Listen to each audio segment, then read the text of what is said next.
আসসালামু আলাইকুম ওয়া রাহমাতুল্লাহ। রাসূল সাল্লাল্লাহু আলাইহি ওয়াসাল্লাম খাবার খাওয়ার সময় একটি ভুল করতে নিষেধ করেছেন।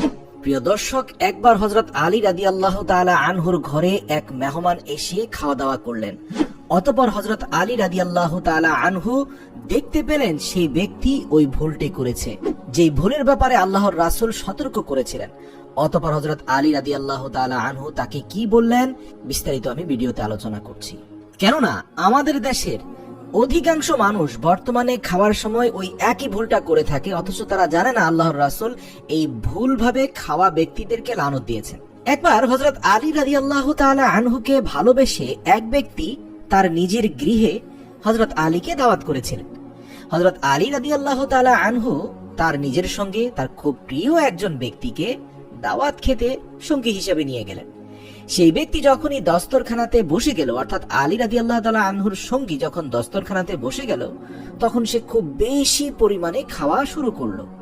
তারপর যখন খাওয়া দাওয়া শেষ হলো, তখন হযরত আলী রাদিয়াল্লাহু তাআলা আনহু সেই ব্যক্তিকে কিছু উপদেশ দিলেন, যা আপনাদের জন্য খুবই গুরুত্বপূর্ণ।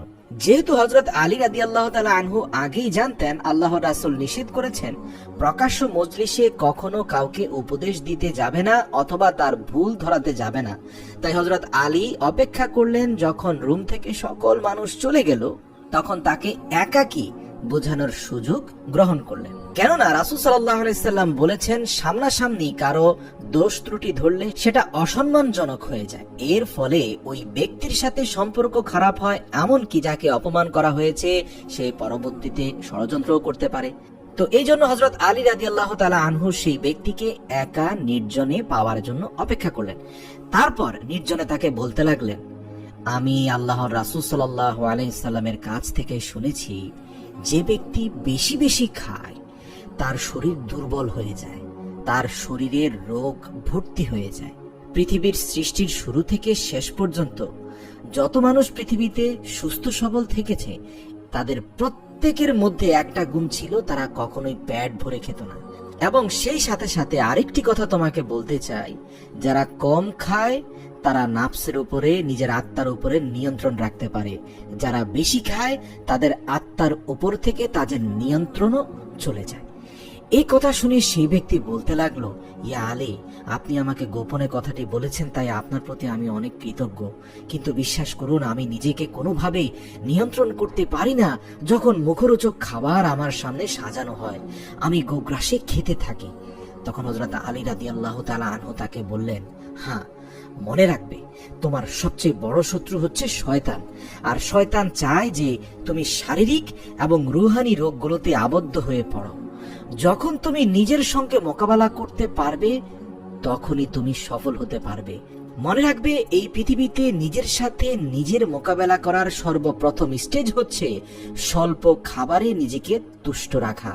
যে ব্যক্তি এই জায়গায় নিজেকে নিয়ন্ত্রণ করবে, সে পরবর্তী প্রত্যেকটি স্থানে সফল হতে পারবে। যখন তুমি নিজের ইচ্ছা ও খায়েশের উপর নিয়ন্ত্রণ করতে চাও, তার পূর্বে তুমি তোমার খাবার নিয়ন্ত্রণ করার অভ্যেস গড়ে তোলো, না হলে তুমি বরবাদ হয়ে যাবে।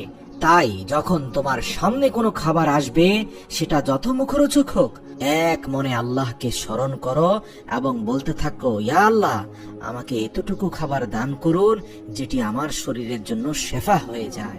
মনে রাখবা, প্রত্যেকটা খাবার ঔষধে রূপান্তর হয় যদি সেটা পরিমিত খাওয়া হয়, আর ওই খাবারই তোমার শরীরের জন্য বিষে পরিণত হয় যখন সেটা অত্যাধিক মাত্রায় তুমি খেয়ে ফেলো। হযরত আলী রাদিয়াল্লাহু তাআলা আনহু বলেন, যখন এই কথা চিন্তা করে তুমি কোনো খাবার খাবে, তখন সে খাবার তুমি নিয়ন্ত্রিত খেতে পারবে। তাই আজ থেকে নিজের উপরে নিজের নিয়ন্ত্রণ প্রতিষ্ঠা করো, শুধুমাত্র খাবার দিয়ে।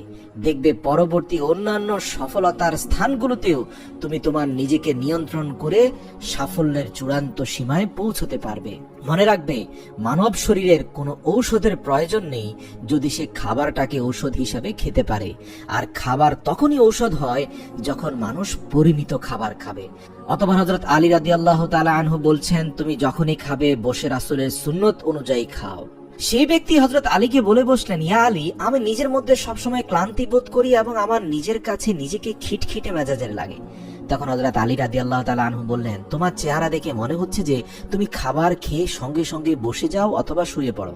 আমি রাসূল সাল্লাল্লাহু আলাইহি সাল্লামের কাছ থেকে শুনেছি খাবার খাওয়ার পর এক জায়গায় বসে যাওয়া অথবা শুয়ে যাওয়ার ফলে মানুষের শরীর দুর্বল হয়ে পড়ে, যেমন ভাবে উই পোকা কাঠকে দুর্বল করে দেয়। তাই যখন তোমার খাবার খাওয়া হয়ে যাবে তখন আলহামদুলিল্লাহ বলে কিছুটা সময় একদম ধীর এবং স্থির ভাবে পায়চারি করতে থাকো। মনে রাখবা, জোরে জোরে পায়চারি করতে যাবে না।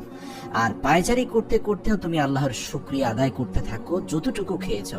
অর্থাৎ স্বল্প খাবে, কিন্তু ওই খাবারের জন্য বেশি বেশি শুকরিয়া আদায় করতে থাকবে। দেখবে পরবর্তীতে আর বেশি খাওয়ার ইচ্ছে হবে না, অল্প খাবারে নিজের আত্মা তুষ্ট হয়ে যাবে। আল্লাহ আমাদের সকলকে রাসূল সাল্লাল্লাহু আলাইহি সাল্লামের সুন্নাহ অনুযায়ী জীবনযাপন করার তৌফিক দান করুক। আমিন।